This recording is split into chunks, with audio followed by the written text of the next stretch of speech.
If you're listening to this in the dark, I want you to do something for me. Don't look behind you. Not yet. Let me tell you why. The woods outside Briar Hollow have always had a reputation.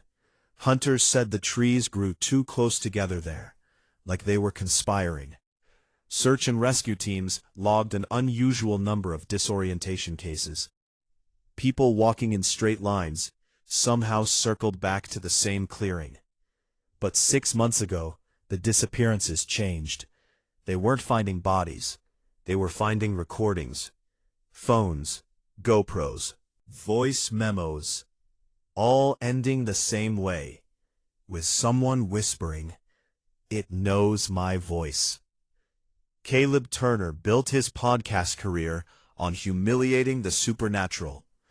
On Night Terrain, he dismantled haunted houses, exposed fake mediums, and once spent an entire episode explaining why skinwalkers were just bored ranchers with too much time and Photoshop. When Briar Hollow started trending under the nickname The Timber Pale, Caleb smelled opportunity. "Eyeless forest monster," he scoffed during his intro recording. "Let's go say hi." He went alone. That was his brand. Authenticity. The first night in the woods, nothing happened. And that was worse.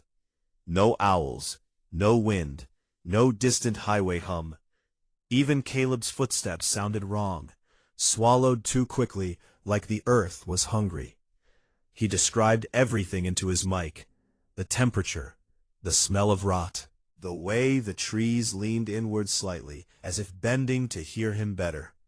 At 11:43 p.m., he heard his first anomaly, footsteps matching his pace. Not behind him, beside him. Just out of sight, in the dark line of trees to his right. He stopped walking. The steps took 2 more strides before stopping too. His voice wavered for the first time. "Okay, that's either a hiker messing with me, or," from the trees, something finished his sentence in perfect sync, "or I'm about to get great audio." Same tone, same nervous laugh. Caleb's breath caught in his throat. "Who's there?" he asked. Silence. Then softly, from directly behind him, "Who's there?" He spun, flashlight beams slicing through the dark. Nothing. The woods felt thicker now. Closer. The smell hit him next. Not decay. Iron. Fresh. Like a mouthful of blood. His beam snagged on something pale between 2 trees about 30 yards ahead. At first, he thought it was a birch trunk. Then, it blinked. No, not blinked. It flinched away from the light, but there were no eyes to close. Its face was smooth, featureless, skin stretched tight and glossy, as though pulled over a skull that didn't fit. Its body was wrong in subtle ways, arms too long, knees bending slightly backward, fingers brushing the ground, even while it stood upright. It wasn't hiding, it was standing there, listening, its head tilted. The skin where its mouth should be twitched, and then it split. The seam tore open horizontally across its face, with a slow, wet sound, revealing rows of small, flat human teeth, set in gums too dark to see clearly. It didn't roar. It inhaled, deep, like it was smelling him from the inside. Then it spoke, in Caleb's voice. "Please don't." But Caleb hadn't said that. Not yet.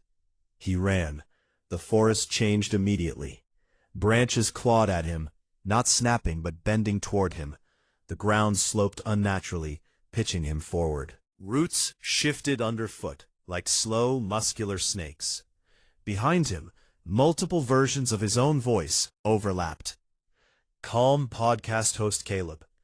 This is just auditory pareidolia. Panicked Caleb. Stop following me. A child's voice, his own from decades ago. Mom? He tripped and hit the ground hard enough to knock the air from his lungs. The footsteps didn't rush him. They approached slowly, measured. Crunch, crunch, crunch. He didn't want to turn around, but something warm and damp pressed against the back of his head. Breathing, not into his ear, into his skull.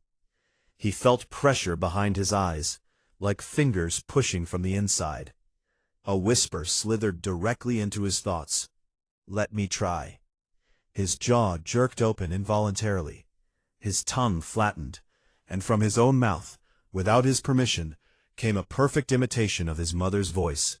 "Sweetheart, it's okay. Just look at it." Tears streamed down his face. "I don't want to," he sobbed. The creature's fingers slid into his hair. Too many fingers, cold. They pressed into his scalp, and the pressure behind his eyes increased until he saw flashes of white. "Let me try," it repeated. Something shifted inside his throat. A second voice cord vibration layered under his own. Testing, tuning, his scream harmonized.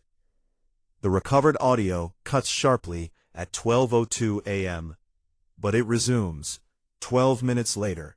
The file name auto-renamed itself, Caleb Final, Final2.mp3. The voice that returns is flawless. Caleb's cadence, his humor, his warmth. "Hey listeners," it says gently, "had a little stumble there, but we're good." There's a wet swallowing sound between sentences. "I found it." A pause. Soft laughter. "It found me first." In the background, faint and distorted, you can hear something struggling, gagged, muffled, like someone screaming through packed earth. The main voice continues, steady and smiling. "It doesn't take bodies, it takes space." Another swallow. "It takes space." The audio warps briefly. Beneath Caleb's voice, something deeper vibrates, like a cello string pulled too tight. "I'm still here," he says. Then, faintly under that, "So am I." Search teams found Caleb's campsite undisturbed. No blood, no drag marks, but every tree within a 50-foot radius bore strange indentations at shoulder height. Handprints, pressed deep into bark that hadn't cracked, as if something had gripped each trunk and leaned in close, listening. 3 weeks after Caleb's disappearance, a new episode of Night Terrain uploaded automatically. No one could trace the IP address. The episode is titled Imitations. In it, Caleb apologizes for doubting the legends. He sounds healthy, happy. He invites listeners to experience the forest for themselves. At the very end of the episode, there's a layered whisper beneath his sign-off. It isn't in sync with his speech. It's slightly off, like a mouth learning how to move. If you isolate the audio and amplify it, the whisper says, "Almost fits."